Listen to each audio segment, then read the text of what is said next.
Islam tersebut. Berdasarkan kasus tersebut, manakah pernyataan yang paling tepat terkait hukum poligami dalam Islam? A.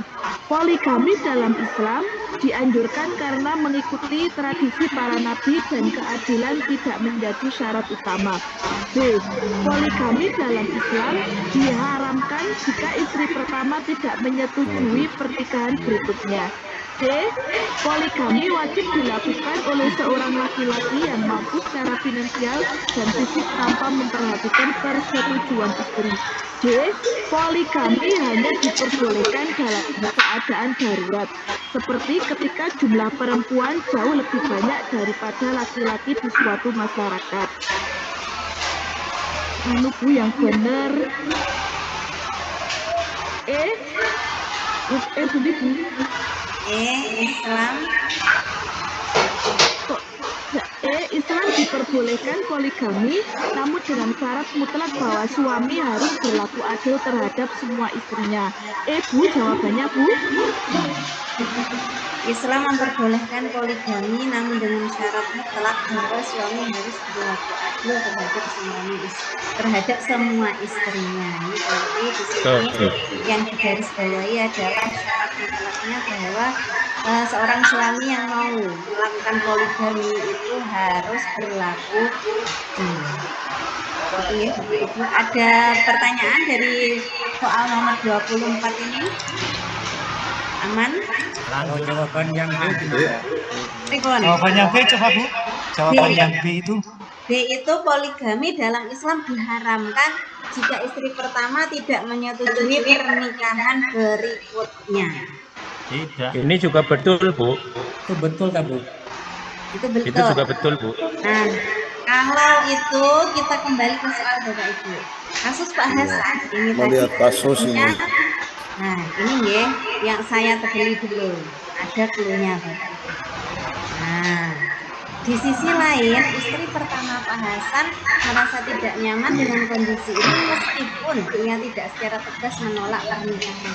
Artinya berarti dia menyetujuinya walaupun dia merasa yang namanya mengadu mungkin tidak nyaman ya melihat suaminya lagi dengan istri kedua dan seterusnya. Nah, kalau ini di sini kecuali dalam soal itu mencantumkan si istri tidak menyetujuinya, lalu bagaimana hukumnya? Nah, itu baru karena di sini kasusnya Pak Hasan, istrinya tidak sepakat menolak pernikahan tersebut, ya artinya kan dia tidak menyampaikan kepada Pak Hasan kalau dia menolak. Berarti kan dianggap Pak Hasan istrinya menerimanya meskipun si istri tadi merasa tidak. Maka dari pilihan A, B, C, D, E ini yang paling tepat adalah yang E. Itu ya Bapak Ibu. Kalau ada jawaban-jawaban yang sekiranya mirip ini kayaknya benar, yang ini juga benar.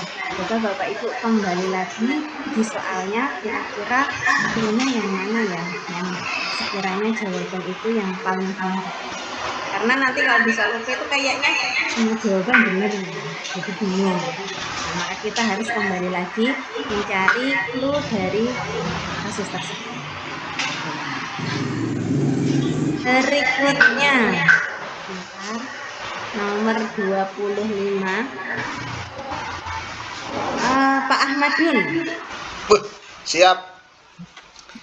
Nomor 25. Berikut adalah beberapa data mengenai industri perbankan di Indonesia. 1. Bank A menerapkan sistem bunga pada setiap produk tabungan dan pinjamannya. Bunga ini ditentukan berdasarkan persentase yang tetap dan tidak terpengaruh oleh hasil usaha nasabah. 2. Bank B menawarkan sistem bagi hasil kepada nasabahnya, di mana keuntungan dibagi berdasarkan kesepakatan antara pihak bank dan nasabah sesuai dengan hasil usaha yang diperoleh. Nomor 3. Bank A memberikan pinjaman dengan bunga yang tetap tanpa memedulikan apakah usaha nasabah berhasil atau tidak. 4. Bank B beroperasi dengan prinsip-prinsip muamalah dalam Islam yang melarang riba dan mendorong adanya kerjasama berbasis kepercayaan serta transparansi. Nomor 5, Bank A lebih banyak berfokus pada laba dari bunga yang dibebankan kepada nasabah, sedangkan Bank B menekankan keadilan dan kesejahteraan sosial dalam kegiatan ekonominya. Berdasarkan data di atas, manakah pernyataan yang paling tepat terkait perbedaan ciri-ciri antara bank konvensional dan bank syariah? A. Bank konvensional dan bank syariah tidak memiliki perbedaan karena keduanya sama-sama lembaga keuangan yang mencari keuntungan. B. Bank konvensional menerapkan bunga tetap, sedangkan bank syariah menggunakan sistem bagi hasil sesuai dengan kesepakatan awal. C. Bank syariah menerapkan bunga tetap pada semua produknya, sedangkan bank konvensional tidak menggunakan sistem bunga sama sekali. D. Bank syariah berfokus pada keuntungan semata, sementara bank konvensional lebih mementingkan kesejahteraan sosial nasabahnya. E. Bank konvensional dan bank syariah sama-sama menerapkan prinsip riba dalam kegiatan usahanya. Jawabannya adalah B, Bu. Jawabannya B. Nah, di sini saya kasih bold perbedaan ciri-ciri antara bank konvensional dan syariah. Nah, di antara pilihan jawaban A, B, C, D, dan E, di sini jadi Pak Ahmad memilih B, ya Pak. D. Bank konvensional menerapkan bunga tetap, sedangkan bank syariah menggunakan sistem bagi hasil sesuai dengan kesepakatan. Benar, yang benar jawabannya adalah B. Mohon maaf Bapak Ibu, ini ada yang nyoret-nyoret ini, bisa dihapus. Kayaknya ada yang pencet mungkin. Bu mau tanya, Bu? Oke, monggo kalau ada pertanyaan sebelum lanjut ke soal berikutnya. Monggo. Ketika kita menjumpai soal yang narasinya panjang seperti ini, langkah pertama yang kita lakukan itu pertanyaannya atau gimana? Kalau ada soal ceritanya panjang banget, kalau saya triknya itu langsung ke inti pertanyaannya apa. Berdasarkan data di atas, manakah pernyataan yang paling tepat terkait perbedaan ciri-ciri? Oh, berarti kita disuruh mencari perbedaan ciri-ciri antara bank konvensional dan bank syariah. Deskripsi di atas kan menjabarkan saja nih, intinya apa. Kalau kita sudah belajar kan tanpa kita melihat penjabaran itu kita kan sudah bisa menganalisis. Yang diminta adalah perbedaan antara bank konvensional dan bank syariah. Langsung kita baca opsi pilihannya. Ketika kita membaca opsi pilihan, misalnya Bapak Ibu bingung, aduh, apa lagi, baru dibaca atasnya lagi. Tapi kalau misalnya dari soal kemudian ke jawaban ini Bapak Ibu sudah bisa menganalisis jawabannya, jawabannya jelas ini konvensional, berarti ini syariah, berarti pakai bagi hasil, berarti langsung itu akan lebih menghemat waktu, karena rata-rata soalnya kan pasti banyak diskusi. Ada pertanyaan lagi? Sampun, Bu. Oke, kita lanjut ke nomor 26. Nomor 26, Bu Sri Atun Hasanah.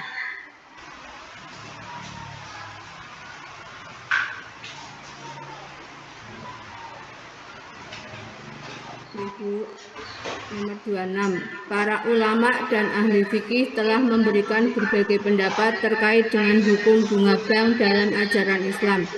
Berikut adalah beberapa pandangan ulama yang berkembang. 1.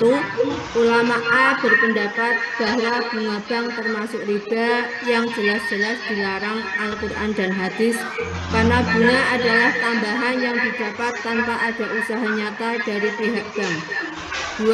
Ulama B menyatakan bahwa bunga bank boleh diterima jika dalam konteks modern. Bunga tersebut dianggap sebagai kompensasi dan risiko yang diambil oleh bank. 3. Ulama C berpendapat bahwa bunga bank bisa diperbolehkan dalam kondisi darurat atau kebutuhan mendesak. Misalnya ketika tidak ada sistem alternatif yang lebih baik. 4. Ulama D menegaskan bahwa bunga bank dan riba adalah dua hal yang berbeda. Bunga dianggap sebagai keuntungan yang wajar dalam transaksi modern, sementara riba adalah tambahan yang menindas. 5. Ulama E menyatakan bahwa setiap bentuk bunga, baik kecil maupun besar, tetap tergolong riba dan diharamkan dalam ajaran Islam. Berdasarkan deskripsi di atas, manakah pernyataan yang paling tepat terkait status hukum bunga bank dalam ajaran Islam? A. Semua ulama sepakat bahwa bunga bank dihalalkan karena konteks ekonomi modern menentukan fleksibilitas. B. Ulama A dan E sepakat bahwa bunga bank termasuk riba dan diharamkan dalam Islam. C. Ulama B dan C sepakat bahwa bunga bank diperbolehkan dalam kondisi apapun selama tidak ada niat menindas nasabah. D. Ulama D menganggap bunga bank dan riba adalah hal yang sama sehingga keduanya diharamkan tanpa pengecualian. E. Pendapat yang paling umum adalah bunga bank diperbolehkan selama nilainya tidak terlalu besar dan bersifat wajar. Jawabannya C. D. D. Ya, Bapak Ibu. Jawaban yang benar, ada yang bilang B, ada yang bilang C. Jawaban yang benar B, Bapak Ibu. Ulama A dan E sepakat bahwa bunga bank termasuk riba dan diharamkan dalam Islam. Di sini Bapak Ibu yang perlu disepakati, yang perlu digarisbawahi. Ini kan tadi pernyataan yang paling tepat terkait status hukum bunga bank. Maka kita kembali kepada dalil awalnya hukum bunga banknya. Ini yang kita jadikan clue, ya. Yang di sini ada opsi-opsi. Ada yang B, ada yang C. Ulama B dan C sepakat bahwa bunga bank diperbolehkan dalam kondisi selama tidak ada niat nasabah. Kemudian kita pilih, kenapa kita pilih yang C, Bapak Ibu? Ulama A dan C. Nah, di sini kita tadi saya bilang kembali ke hukum awal. Awalnya bunga bank kita pilihnya Ada pertanyaan dari sini Bapak Ibu?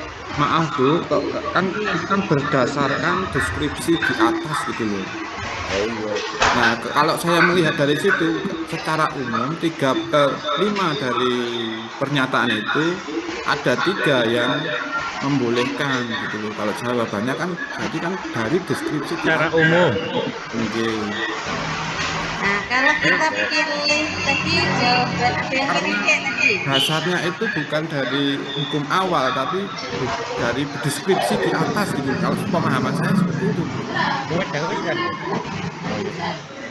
Kalau misal begini, ulama A berpendapat, kita kembali ke deskripsi ya, dari 5 deskripsi ulama A dan A. Ulama A di sini berpendapat bahwa bunga bank termasuk riba yang jelas-jelas dilarang dalam aturan hadis. Jadi kembali ke dalil ya.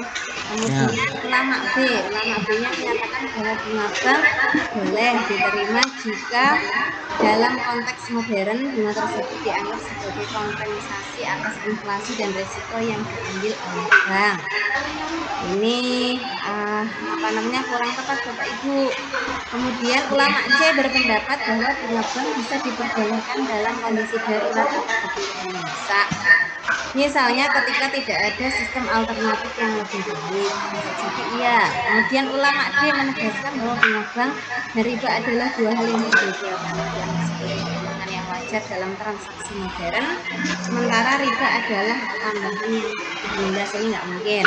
Kemudian yang E, ulama E menyatakan bahwa setiap bentuk bunga, baik kecil maupun besar, tetap tergolong riba dan diharamkan dalam Islam. Kalau kita melihat dari ulama ABCD yang kira-kira punya visi yang sama, punya maksud yang sama, ini ulama yang mana Bapak? Nah, itu yang kita ambil dari A A, B, C, D, dan E yang maksudnya hampir sama yang mana? Ini kan yang mirip, yang intinya hampir sama adalah nomor 1 dan nomor 5. Itulah yang menjadi dasar menggarisbawahinya menjadi B. Gitu. Dari kelima diskusi ini, ulama yang tadi punya inti dan maksud yang sama, ulama yang apa? Yang A, B, C, D, dan E yang mana? Jadi sudah terlihat bahwasanya A dan E memiliki maksud dan tujuan. Nggih, leres Ibu, setuju. Makanan Bu. Kurang 2 soal. Nomor 27. Bu Hurum. Monggo Bu. Ini hampir sama modelnya seperti yang tadi. Berikut adalah beberapa pandangan dari ulama dan ahli fikih mengenai hukum memberikan dan menerima fee atau imbalan dalam berbagai transaksi. Ulama A berpendapat bahwa menerima fee diperbolehkan selama fee tersebut merupakan imbalan atas jasa atau pekerjaan yang halal dan dilakukan dengan transparansi serta kesepakatan kedua belah pihak. 2.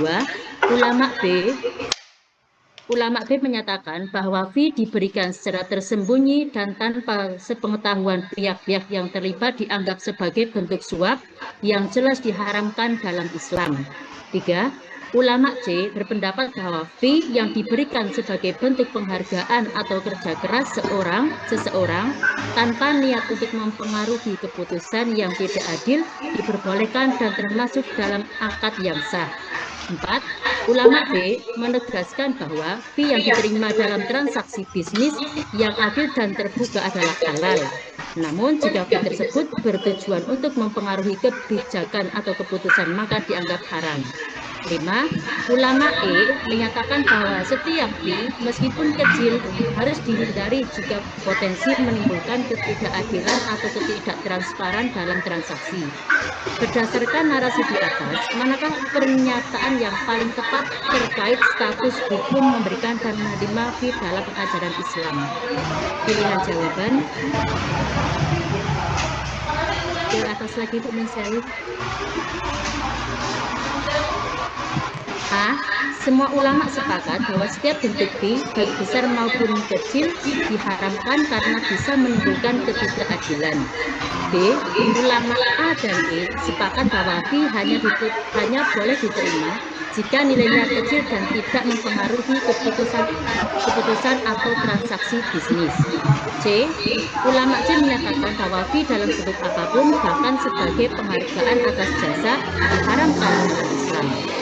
D. Ulama B dan D sepakat bahwa fee hanya diperbolehkan jika transparan dan tidak digunakan untuk mempengaruhi keputusan yang tidak adil.